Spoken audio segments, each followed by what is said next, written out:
a hérité un pays où il y avait une stabilité et a continué avec cette stabilité, mais à un moment, il s'est aussi donc dégringolé comme tous les autres. Il a donc, quand même laissé les œuvres, ça c'est bon, il a laissé les œuvres jusqu'à nos jours. Mobutu n'a pas laissé assez d'œuvres par rapport au nombre d'années qu'il a fait au pouvoir. Vraiment. Là, je vous rassure. Mais il y a les Inga, le Stade de Martyrs, ainsi de suite. Bien Ce sûr. sont des chefs-d'œuvre qui restent jusqu'à nos jours. Bien sûr, mais par rapport au nombre d'années Oui. que le président Mobutu a fait dans ce pays, on ne pouvait pas mériter seulement ces grands bâtisses, ces grandes infrastructures. On pouvait peut-être être développé même durant de la Chine. Avec Je peux vous le dire. Je peux vous le dire parce que le nombre d'années influence aussi la gestion. Donc nous pouvons conclure que Mobutu, et donc Joseph Kasavubu et Mobutu, dans quelques années, ont quand même géré le pays dans une voie du développement. Mais après, il y avait eu vraiment une décadence et c'était le déclin. Et je vais revenir peut-être sur les plans politiques. Je pouvais vous dire quelques effets. Parce que vous avez peut-être cité la Chine. Oui. Vous savez, les grands concepts qui donnent du pouvoir à une indépendance économique, c'est-à-dire un pays doit être producteur, en même temps banquier. Qu'est-ce qui pose problème? Aujourd'hui, nous sommes plus livrés à l'importation. On ne sait plus exporter. Alors, on ne produit rien. Et les Congolais se posent des questions sur les taux des dollars. Alors, comment on va faire? Voilà, monsieur le journaliste, vous venez d'épingler un point que j'allais même parler. Oui. Heureusement que vous m'avez réveillé, je peux vous le dire. Oui. Que comment on peut chercher une indépendance économique, étant donné que nous restons toujours avec l'esprit de l'importation. Vraiment. C'est-à-dire tout ce qui est même produits agricoles. Le Congo aujourd'hui, le Congo acquis de 1960 à 1965-66, le Congo donc exportait plusieurs produits agricoles dans les pays africains frontaliers et consorts. Mais aujourd'hui, le Congo importe tout, cher monsieur le journaliste. Oui. Je peux vous le dire qu'en termes même d'indépendance, les Congolais préfèrent manger les semoules qui viennent des autres pays au détriment de leur production. Aujourd'hui, les voies des desserts agricoles ne sont plus favorables. Mais on dit que à Kanyamaka, c'est la production, ça va déjà. Je ne sais pas pourquoi. Oui, monsieur le journaliste, la production, oui, comme nous voyons aux images. Mais les productions, les produits de ces champs, de cette ferme vaste de Kanyamaka, oui. Où sont ces productions? Les productions ne parviennent pas à arriver au centre de consommation. Problème faute des routes, d'infrastructures. Et ça a un impact donc, à l'économie. À l'époque de 1960 à 1966, à l'époque, il y avait des voies ferrées. Il y avait des routes asphaltées. Mais actuellement, il n'y en a plus. Presque toutes les routes, toutes les voies secondaires, toutes les voies principales sont maintenant en délabrement. Et là, il y a un problème avec l'économie. Et 61 ans donc après, nous pouvons dire qu'en termes d'économie, nous sommes reculés. Voilà ce que je peux vous dire en termes de... Alors, si vous dites qu'il y a un problème d'infrastructure qui pose, en fait, qui dégraine, qui fait à ce qu'il y ait un peu baisse au niveau de la vitesse économique, qu'est-ce qu'on peut dire? L'État en place s'intéresse à quoi au juste? Parce que l'État, juste là, on sait que la question à la une, c'est... les retours d'Iréluc, la dent de Lumumba, je ne sais pas qu'est-ce que ça va nous apporter, on ne sait pas. En fait, c'est malheureux de constater que nous-mêmes les Congolais, nous-mêmes qui avons revendiqué cette indépendance, et d'ailleurs plus loin dans les recherches, vous verrez qu'on a revendiqué une indépendance totale, complète, c'est-à-dire sur tous les plans. Et aujourd'hui, ce Congo, nous-mêmes les Congolais, nous ne parvenons pas à gérer ce pays. Je peux vous le dire par rapport à votre question. Oui. Je peux vous le dire qu'il y a aussi une absence de la vision. Il y a des urgences, il y a aussi des priorités. Mais à quoi sert la ceinture? Si elle est numéro 1, il doit être entouré d'une grande ceinture. À quoi sert la ceinture? Le gouvernement, ainsi de suite. La ceinture existe, mais je peux vous le dire que l'onction et la force commencent par la tête. C'est par celui qui a la vision qui donne l'impulsion. Ici, je peux vous le dire.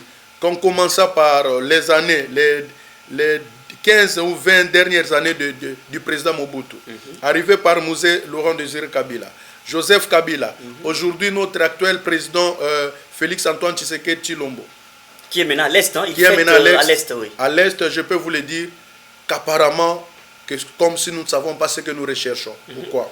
aujourd'hui, à la place de faciliter des routes, des dessertes agricoles, des routes qui peuvent nous donner une impulsion en termes d'économie, nos leaders, ceux qui nous dirigent, préfèrent faire des grands projets qui, à la fin de compte, ça n'aboutisse pas, ça n'arrive pas à se terminer. Et il n'y a pas la priorité, il n'y a pas les urgences, il n'y a pas donc cette différence-là. Je peux vous donner un exemple. À l'époque du président Joseph Kabila.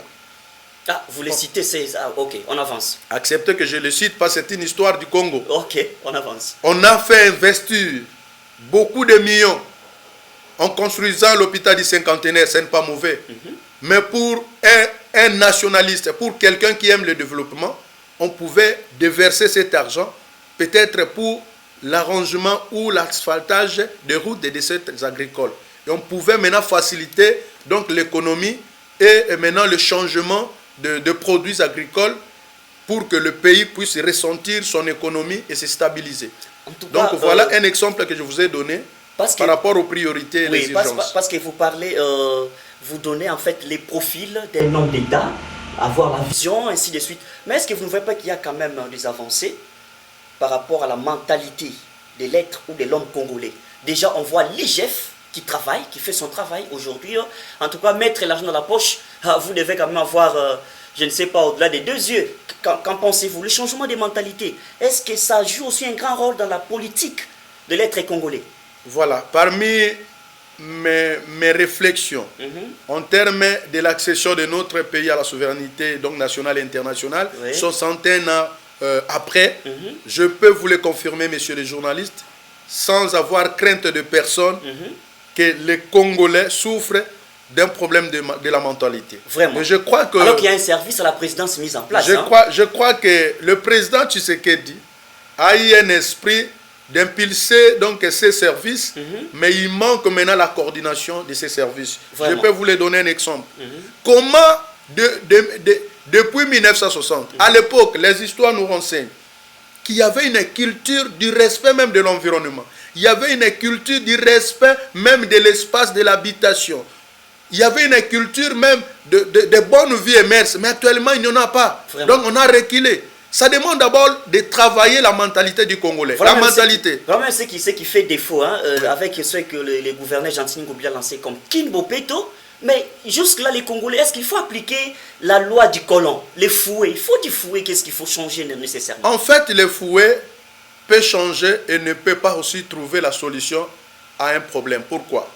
C'est parce que l'homme doit lui-même, en tant que lui, dans sa conviction, développer un esprit positif, c'est-à-dire un esprit qui lui interdit, lui, à ne pas faire quelque chose qui est interdite. L'homme doit développer en lui cet esprit qui lui pousse de ne pas faire quelque chose qui ne fait pas avancer le pays. Par exemple, la corruption, les détournements. Vous venez de citer l'IGF.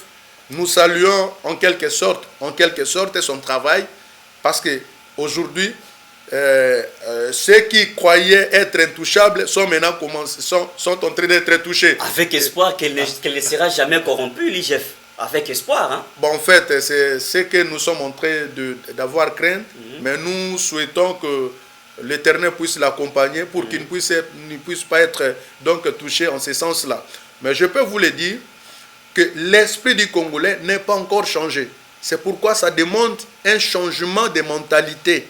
En commençant par le bas jusqu'en haut. On ne peut pas dire seulement aujourd'hui que les autorités qui nous dirigent, mais chacun là où il se retrouve doit apporter un changement pour son milieu, doit apporter un changement pour son service, partout où il est. Et vous verrez que les choses iront bien. Si la conscience du Congolais aujourd'hui revienne dans la normale, comprend réellement ce qui est bon et ce qui est mauvais, vous verrez que notre pays va beaucoup plus avancer. Président, déjà les Congolais ancrés dans cette mauvaise mentalité, d'habitude, il sait que non, écoutez, même si j'ai commis tel acte, je saurai peut-être comment négocier l'affaire. Il est déjà ancré dans cette mentalité. Vous savez, quand la volonté refuse, on dit que la force doit intervenir. Est-ce qu'il y a des méthodes précises? Parce qu'admettons que le président de la République vous invite pour dire, avez-vous une méthode simple et cadique qui peut changer directement la mentalité du Congolais. Quelle sera votre réponse à ce niveau? Parce que la conscience, oui, mais cette conscience est déjà penchée, si vous ne voyez pas. Je peux vous le dire, oui. Oui, pourquoi? Il y a des textes qui sont votés et promulgués par le chef de l'État. Et je peux vous le confirmer que le Congo a un arsenal énorme de textes juridiques qui portent même donc la garantie auprès de son peuple, auprès même du pays. Mais ces textes ne sont pas appliqués. La première des choses que je peux conseiller ou je peux dire au chef de l'État, qu'il y ait le respect des textes. C'est ça même la force de l'État, oui. Oui, c'est ça la force de l'État. Parce que quand il y a le respect des textes, vous voyez, tout le monde est maintenant garanti. Et il n'y aura pas une classe des supérieurs, une classe des inférieurs. Et je peux encore ajouter qu'avec ce respect des textes, il y aura maintenant en quelque sorte de la conscientisation. Parce qu'on peut appliquer aujourd'hui les fouets. La force de la chicotte, bien sûr. Mais au-delà de ça, il y a l'homme qui, après quelque temps, peut se revenir dans la normale. Je peux vous le dire, qu'un conseil que je peux dire auprès du chef de l'État et à ceux qui nous gouvernent, qu'on doit respecter les lois, et surtout les lois qui garantissent tout un peuple, et vous verrez que les choses iront beaucoup plus mieux. C'est ça la première des choses. Merci beaucoup à M. Gide, on est en train de citer déjà. Oui. Alors, le 30 juin, le meilleur cadeau qu'il faut donner aux Congolais, c'est la dent de Lumumba. C'est ça le meilleur cadeau qu'il faut donner aux Congolais. Est-ce qu'avant d'abord, parlons d'abord de l'authenticité de cette denture, je ne sais pas. C'est réellement la dent de Lumumba qui revient, et puis c'est ça le meilleur cadeau, nécessairement. Merci beaucoup pour cette question, mais je vais rentrer un peu en arrière pour vous brosser quelques passages de l'histoire. Vous brossez, puis vous faites la conclusion parce qu'on va acheter. Voilà, je peux vous le dire, que nous sommes en train d'observer sur le plan politique. C'est comme si les enfants et ceux qui ont milité pour l'indépendance sont en train de réclamer leurs intérêts. Uniquement leurs intérêts au détriment des intérêts du pays. Vraiment. Par exemple, vous voyez que Joseph Kasavubu a été président de la République. Deuxièmement, vous voyez que Mobutu a été président de la République. Oui. Mouzé, le fils de Mouzé, et aujourd'hui c'est Tshisekedi, le fils du père, donc Tshisekedi Wamulumba. Chacun avait réclamé en termes de récompense pour la lutte qu'il a menée. Et maintenant, je crois qu'il est temps qu'il y ait quand même une autre classe qui va émerger, une autre classe neutre, qui va impulser les gens pour qu'il n'y ait pas l'ignorance qui tue le peuple. Un peuple qui ne connaît pas son droit, qui ne connaît pas la propriété de sa circonférence, l'étendue de sa terre. Ce peuple est un ignorant et il va devenir donc pauvre. Celui qui est ignorant, c'est un pauvre parce qu'on va lui ravir. Et à la fin, il sera corrompu. Donc nous devons éradiquer l'ignorance. Nous devons éradiquer la pauvreté et nous devons éradiquer la corruption. Pour ce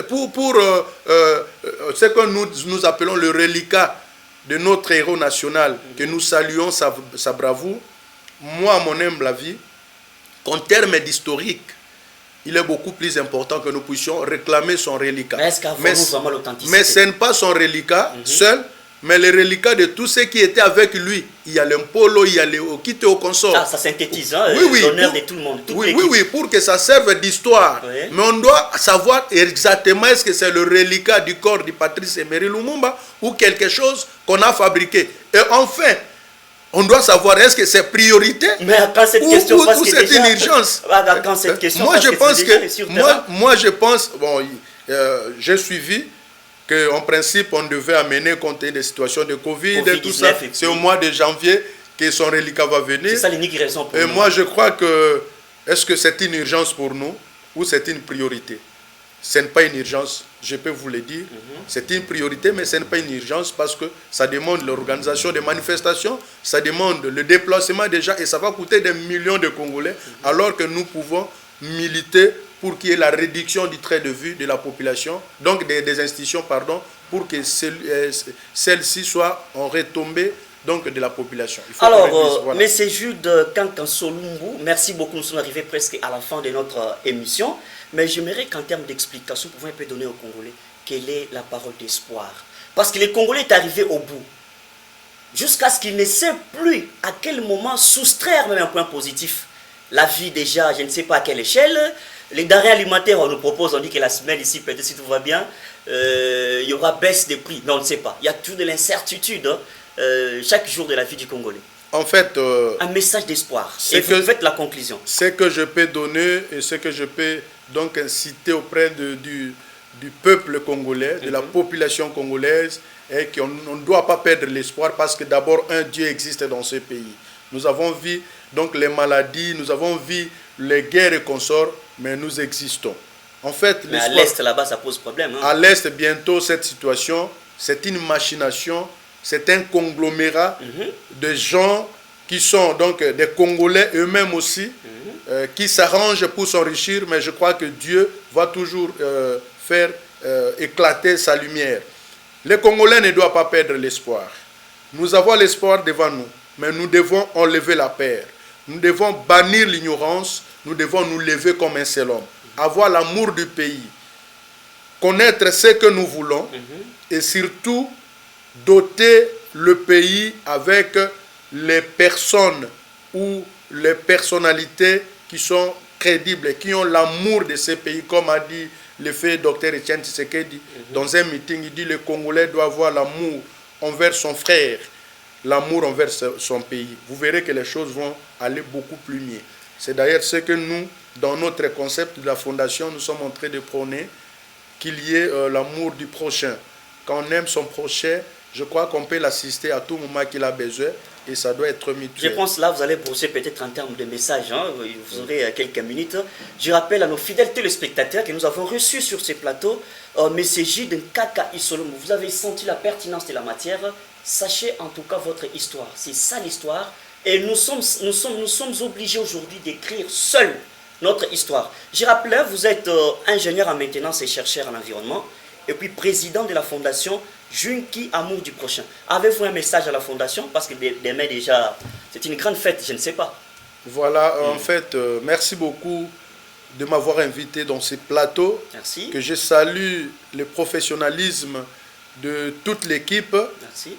D'ailleurs, je souhaite que Dieu puisse encore faire quelque chose dans sa divinité pour que cette chaîne puisse encore aller plus loin. C'est ça aussi mon vœu. Merci. En fait, je chute pour dire que demain, nous allons faire quelque chose d'une réjouissance, mais en respectant les gestes et barrières pour le compte de notre association entre nos familles des enseignants et cadres de l'EPST. Et surtout que l'équipe vous soutient. Oui, oui. Là, nous avons un soutien parce que nous souhaitons que les enseignants puissent quand même avoir leur place auprès de la société parce qu'apparemment, on oublie les enseignants. Alors, on en parlera. On en parlera. Oui. Je serai d'ailleurs donc heureux d'être invité. Deuxièmement, je lance un message à notre équipe de la fondation Jude Nkaka Isolomo Amour du Prochain pour qu'on soit toujours soudés et que ceux qui veulent encore nous soutenir, qui nous voient, qui vous contactent, parce que nous sommes là, je crois, au mois de novembre, nous allons faire la sortie officielle. Je crois que nous pouvons quand même démontrer de quoi nous avons fait tout ce temps dans la discrétion. Je vous remercie et je salue aussi mes collègues de service. Permettez-moi, messieurs les journalistes. Vous avez les temps. Oui, oui. Je salue donc mon chef, Floribert Ilunga. Je salue le secrétaire provincial Emery et aussi mon équipe proche, Madame Nounou et Mademoiselle Keren et aussi mon épouse. Je crois que vous pouvez quand même me permettre à saluer mon épouse et puis mes enfants, les 3G. Merci beaucoup pour pas de grave, c'est nous qui vous en remercions. Alors, fidèles téléspectateurs de la radio-télévision La Voix de l'Époux, c'est les Décryptes, une émission sociopolitique. Suivez cette émission demain mercredi à 8h10. Ouvrez vos télévisions et puis l'émission pourra passer. Encore, la rediffusion, ça sera le vendredi à 17h05. Les Décryptes avancent. Nous aurons encore peut-être un autre élément le dimanche à 14h juste. Alors, avant de nous séparer, on va dire un grand merci quand même à la grande équipe technique, surtout à la réalisation, avec son excellence Makusa, lui qui nous aide, hein, et puis à la caméra, Exaucé Loutiaka, et puis à la régie, on voit là-bas Olga Bossiko. On est arrivé à la fin de cette émission. Tenez-vous bien, gardons rendez-vous tout en respectant les gestes barrières de la Covid-19 qui frappe et qui détruit en même temps. Avec vous, on se retrouve à la prochaine. Merci.